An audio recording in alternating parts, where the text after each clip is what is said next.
Conditions in our teams can sometimes lead to negative stress. You might have a difficult personality, perhaps you've got a big strategic shift coming and you're not sure how that's going to go down, perhaps there's a really serious misalignment. And lying awake at night, wondering about these things is surely not good for your health and your well-being, right? And that's what a lot of us tend to think, that's the prevailing view around stress. But as the leader of your team, this is something that we need to get our heads around because we are so central to creating the conditions for our teams. So if you want to improve the workplace, the well-being in your workplace, then one of the first places to start is to work out how to improve your own well-being. And if you're looking for a way to do that, then I have some great research for you from the New Scientist. But it reminded me of a situation in my early 20s when I was talking with a successful IT professional about his work and life, and he seemed incredibly busy. He was also the member of a band and he had community commitments. And I pressed him on this, but he said that he wouldn't change a thing. He loved everything that he was doing, and he didn't feel stressed by it. And it really stuck with me. And I was reminded of that while I was reading this research from December 5th, 2020, if you're looking for that. And the researcher was in Norway looking at mindsets around winter. And she was specifically interested in the mindset that copes with stress. In Norway, they have some of the longest winters in the world with 2 months of darkness and incredible extreme temperatures. But they also have one of the lowest rates of seasonal affective disorder or wintertime depression, which you may already know about.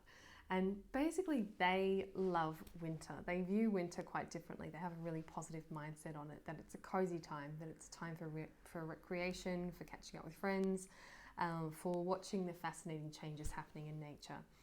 And so this researcher points out that the way we see stress has a huge impact on our mental well-being. And if we see it as positive, then it becomes a self-fulfilling prophecy. So there's a study in the US where 30,000 people were given a survey. And the people who had experienced more stress but viewed it as not damaging experienced better outcomes than people who had less stress but perceived it as damaging.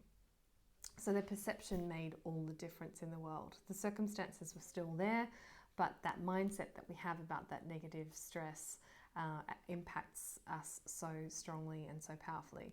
So what can we do? You can be an incredible influence on your team through some subtle reframes. Moaning reinforces a negative mindset.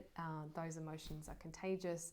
So instead, hold back on that and look for things that you can control, you can influence, and embrace those small wins. You also, if your team is experiencing high degrees of stress, and you don't want to discount those experiences, but when you talk about your own, be an ambassador for good stress. There's usually opportunity in the middle of it, those silver linings.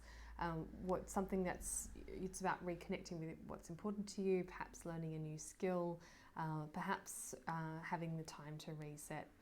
And you might want to also take some initiative to love your team just that little bit more. What can you do to, what's within your influence, within your power of control to have a positive impact on them, and you will feel less stressed by your team.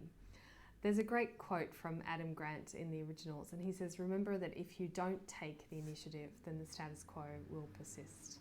So if you're ready to transform your team, then let's talk. You can take up a discovery call via the link below. Talk soon.